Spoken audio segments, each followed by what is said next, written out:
sais pas par où commencer pour être honnête. Je peux commencer déjà par le début. Le début, c'est qu'on avait un projet commun entre les frères Rousselot et les frères Postio. C'était tout simplement de pêcher ensemble, de passer un super bon moment ensemble. Il faut dire qu'avec les Postio, on commence à se connaître un petit peu. On a fait des sessions ensemble, on les a vus même en dehors de la pêche. C'est des mecs super sympas. Donc du coup, on s'est dit pourquoi pas faire une session à 4 et puis pourquoi pas aussi faire la session de notre vie à 4. Après tout, pourquoi pas quoi. C'est les deux fratries, c'est la suite logique des choses quoi. On a choisi un lac. On a réfléchi pendant longtemps. On a préparé la session pendant 1 an à peu près.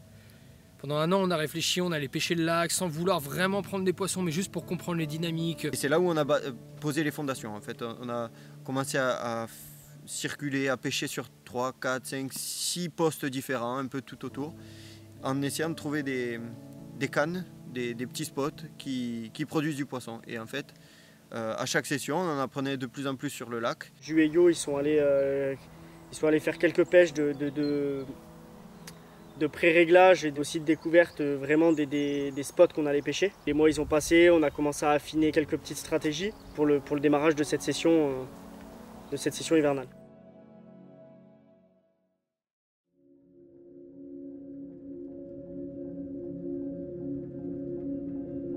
On n'avait jamais fait ça avant. Grosso modo, le but c'est d'amorcer là où on pêche pas. C'est-à-dire qu'on a amorcé un poste et on en a pêché un autre. On était en train de créer un garde-manger en fait, ce qu'on a appelé pendant la session un garde-manger, qu'il fallait toujours garder de la bouillette sur ce garde-manger pour mieux en faire de l'autre côté du lac. Si on voulait les rendre un peu plus faciles à prendre, il fallait qu'ils mangent nos bouillettes dans une zone où ils n'étaient pas pêchés, pour qu'il n'y ait pas de pression, pour qu'ils soient au calme. C'est un peu contradictoire, mais on a remarqué que ça a fonctionné. Ouais, c'est un concept.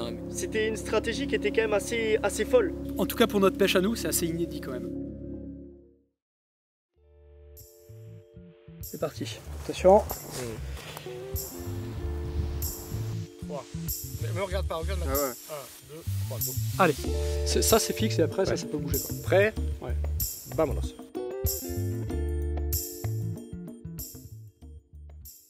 On est arrivé avec Lolo une demi-journée avant Matteo. Premier jour, on arrive, chaud bouillant, on avait amorcé à l'avance, on a mis nos stratégies en place, on avait déjà tout prévu en fait. On avait loué un gîte parce qu'on n'avait pas le droit de pêcher de nuit, donc on se levait tôt le matin, donc on arrive vers 5h30, 6h. On sait que ça mord bien le matin, alors on s'était levé à l'aube. Chaud bouillant quoi. On s'est installé sur un poste qu'on pensait bon. Tire toutes les cannes, nickel, précis, comme on avait décidé. Et j'étais sûr qu'on allait faire vraiment un carton. Rien du tout. Pas un bip quoi. Pas un bip, ça voulait pas. Même pas un signe d'activité. C'est de la merde ça. Rien. Pas un signe d'activité, que dalle. Attends, coupe. Là, je dis pas l'ambiance en rentrant au gîte le soir. L'enfer. On était là, mais est-ce qu'on s'est trompé quoi? Ça avait des remises en question. Au deuxième jour, on se lève pareil, 4h30 du matin. On démarre du gîte. Le camion gelé. C'était moins 14 je crois. Le pare-brise gelé à l'intérieur et à l'extérieur. On arrive sur zone à l'heure. Sur place, tous les cailloux gelés. Ça glissait tellement, on s'est ramassé plusieurs fois. On se demandait même si le lac allait pas geler. On pêche, on s'applique, pas un bip. Pas un bip. 30 heures de pêche, Pas une touche. aucun départ, pas un signe d'activité. Grosso modo, c'était la merde. Est-ce qu'on a vraiment mis en place la bonne stratégie quoi? On a eu la réponse peu de temps après.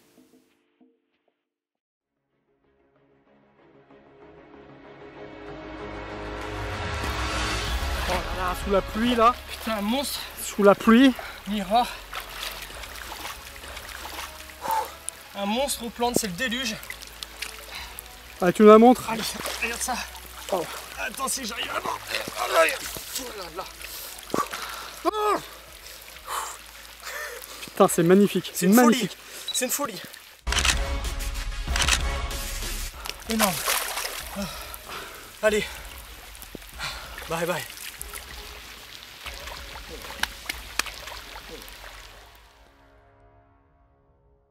« 36,7 kg quoi.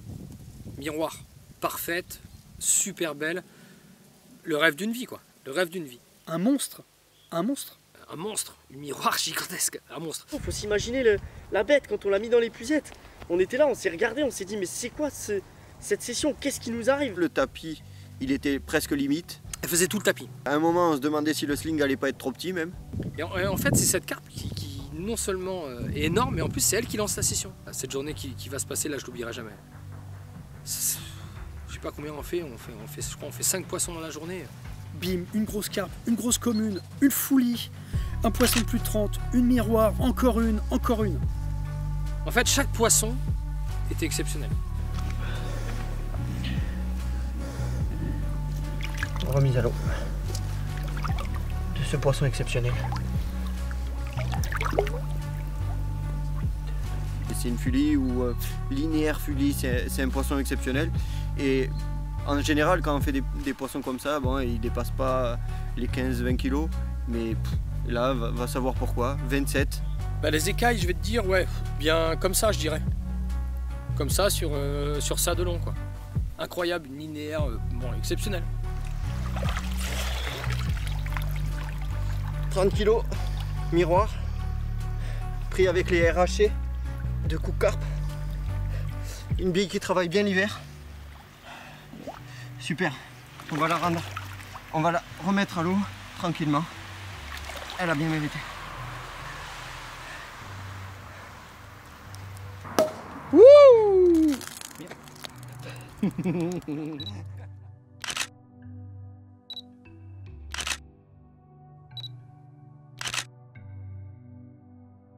Sans mentir, je pense que la carpe, elle était large comme ça. Large comme ça. Ce qui est marrant, c'est que à ce moment-là, je ne savais pas que ce serait pas la plus grosse qu'on prendrait.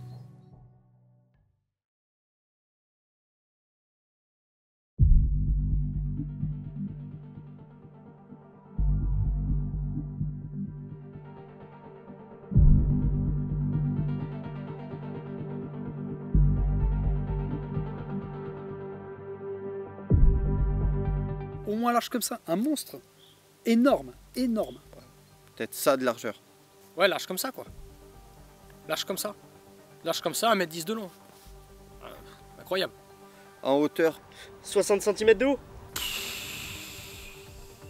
Ce monstre. je me suis cassé le dos, quoi. Et ben celle-là non plus, j'arrivais pas à la porter en fait. Hein. C'est clair, j'étais obligé de la prendre dans mes bras comme ça. Un poisson sensationnel, pris au petit matin. Miroir de 40.4 Putain, en public. Exceptionnel. incroyable. Incroyable, le poisson d'une vie. On va essayer de la montrer un petit peu. Oh la vache. Elle est importable en fait. Oh la vache, le monstre. Tiens Yoann, recule, on voit pas la queue. Voilà, Elle est énorme. Ah, c'est énorme. C'est énorme. énorme, énorme, énorme. On va la relâcher. On veut pas trop traîner parce que, bon, à mon avis, elle est pas toute jeune, donc ça sert à rien de la laisser trop longtemps dehors. Allez. Vas-y, fais-la repartir. Là, je la vois une dernière fois. Là. Elle y va, elle y va. Je la laisse. Et... C'est un flot.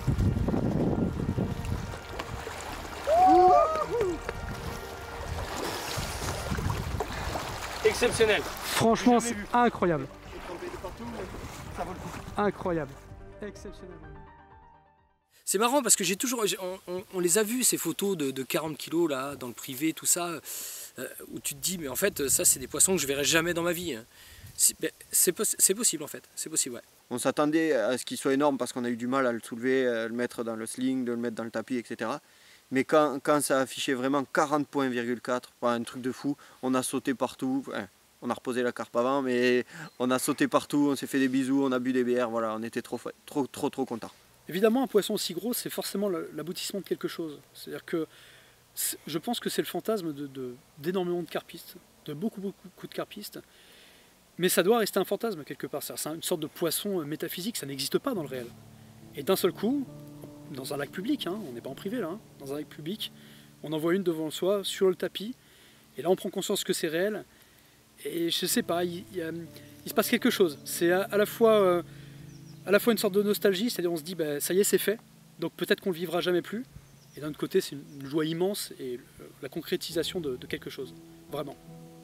L'attraper à ce point-là, c'est quand même grandiose, mais c'est sûr qu'un poisson comme ça, je pense que tu n'en fais pas deux dans ta vie, c'est clair, c'est clair.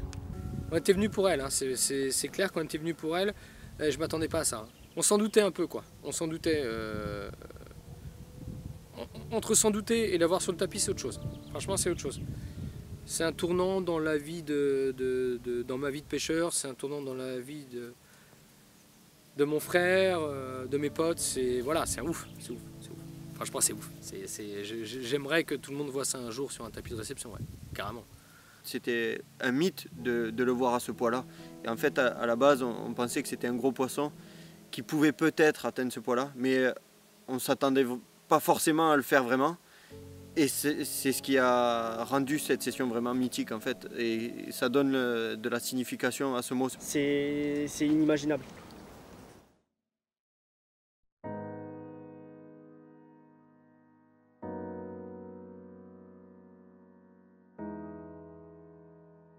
Avec Lolo, c'est facile, on pêche ensemble depuis qu'on est tout petit. On se connaît parfaitement. C'est une pêche commune. On n'est pas là pour faire une compétition. C'est partage à fond tant que les objectifs sont remplis. Avec Yo, on partage depuis toujours de toute façon. Hein. Ça a toujours été ça. Même quand on était gamin, quand on allait pêcher dans le Rhône, on partageait tout, quoi. Et si on faisait pas un départ sur deux, il y en avait un qui était crevé, il ferait la canne de l'autre. On s'en est toujours foutu. Le matériel ne nous a jamais appartenu, hein, vraiment à nous. Nous, on a déjà pêché avec Johan plusieurs fois. Des sessions petits binômes, des sessions une fois il y avait Mathias, une fois il y avait Lolo, etc. En fait, c'est venu naturellement, tout simplement parce que il y a une vision de la pêche qui est plus ou moins identique. On dirait moi et Mathias 10 ans en arrière, quoi. La niaque de malade. On s'entend bien, on a des objectifs communs aussi, ça pousse, et on a une identité. Je les adore, ces deux petits, ils sont vraiment... ils sont toujours motivés, ils ont toujours la banane. Et à l'arrivée, ça fait une combinaison vraiment détonnante, quoi. C'est des très bons pêcheurs. Et on partage tout du style, chaque départ, en fait, c'est au plus efficace. Tant que le poisson est dehors, on s'en fiche de qui faire, on s'en fiche de qui fait la photo. Et Yo et Matt, c'est pareil. Donc tout simplement, quand on est à 4, eh ben, même si c'est moi qui ai posé la canne et que Yo faire, que c'est Mathias qui fait les photos, tout nous va. Tant que le poisson est dehors et que l'objectif est rempli à la fin, c'est le principal. Le concept, c'est que les poissons, ils appartiennent à tout le monde. On est tous les 4, les poissons, ils appartiennent à personne.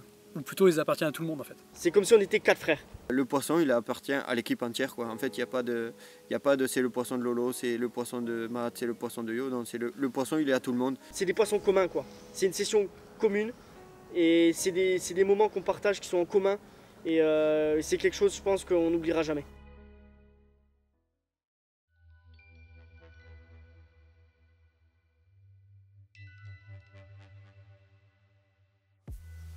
Ah ben, le spot 61, c'est pas compliqué, hein. Pour moi, dans ma tête, je suis sûr que c'est le spot en Europe où il y a le plus de grosses carpes qui est passé au-dessus. C'est pas compliqué, hein. C'est un petit peu comme la zone 51 aux États-Unis, quoi.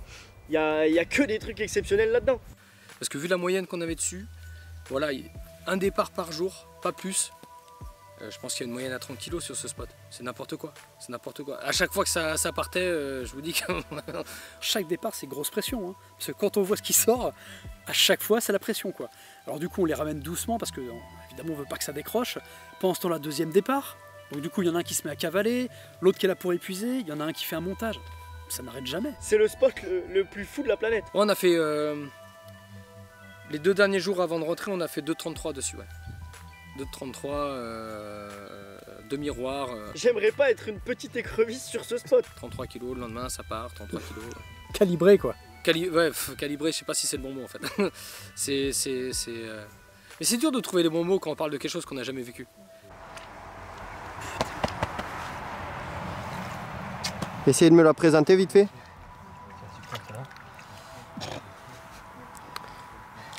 Ouais, elle est coincée. Super. Hey, ciao ma belle.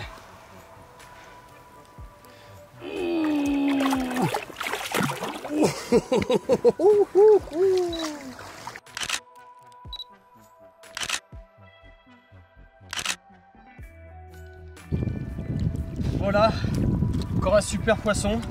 C'est un monstre, 34 kg, un monstre, un monstre. Je sais pas si vous voyez l'épaisseur du poisson, c'est ouf. Regardez ça. C'est malade. En fait, ce qui est important avec un poisson de cette taille-là, toujours manipulation dans l'eau, un bon tapis de réception, toujours y prendre soin, parce que ça, c'est des poissons qui sont difficiles à manipuler avec des poids pareils, c'est pas évident. Et voilà, si on veut avoir la chance de les reprendre plus tard, ou que les autres puissent les reprendre, l'important c'est d'y faire attention. Ça fait partie de nos cheptels français, c'est primordial de les préserver. Énorme. Monstre, c'est un monstre, c'est un monstre. Et, oh là là, putain, ouais. Aïe, aïe, aïe, aïe, crois que c'est le plus impressionnant quand il part comme ça dans l'eau. Ah mon poids. Eh, on peut dire que en ce moment...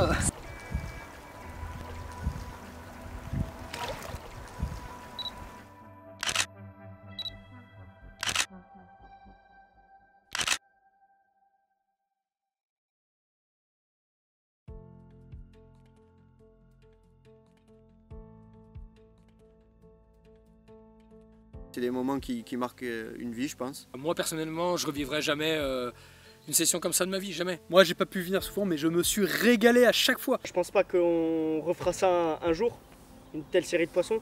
Ce dont je suis le plus fier, c'est de la stratégie. Ça fait plaisir quoi, de dire ça a marché. Le truc le plus fou, c'est que ça ait marché en fait. Malgré les difficultés du lieu, réussir à prendre les poissons qu'on était venu chercher. Toute cette préparation, tous ces films qu'on s'était fait dans notre tête, ça a apporté ses fruits. Les résultats exceptionnels. C'est 7 poissons de plus de 30.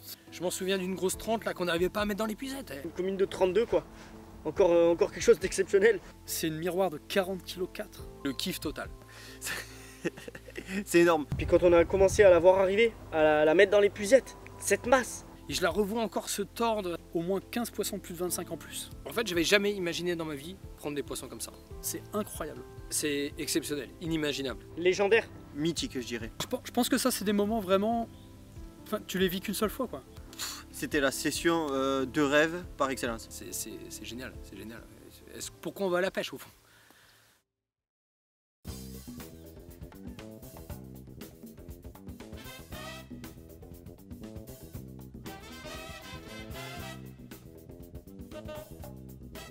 Bon, j'en profite qu'on soit entre nous là, mais bon, petit big up à Jus, hein, forcément je suis obligé. Il s'est vraiment investi dans la session et donc merci beaucoup mon pote, vraiment c'est cool. Merci Vince de Coupe Carp. Gracias mucho amigo. C'est en partie grâce à toi que ça a marché aussi.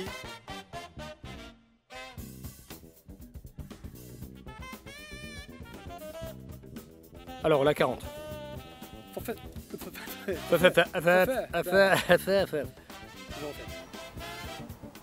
Quand il y a un poisson qui est sorti, qui fait les photos? Du pur bonheur. Non, mieux que ça. Il parle comme ça à sa femme, mon Dieu. Ça fait 3 fois que tu nous fais chier. Mais oui, toi. mais alors vas-y. Parle un petit peu de la stratégie d'amorçage. Ouais, la stratégie d'amorçage, ouais. Ouais, c'est ça, tu Ah ouais, putain. Ah, c'était de la bombe. Allez, vas-y, refais-moi. Oui.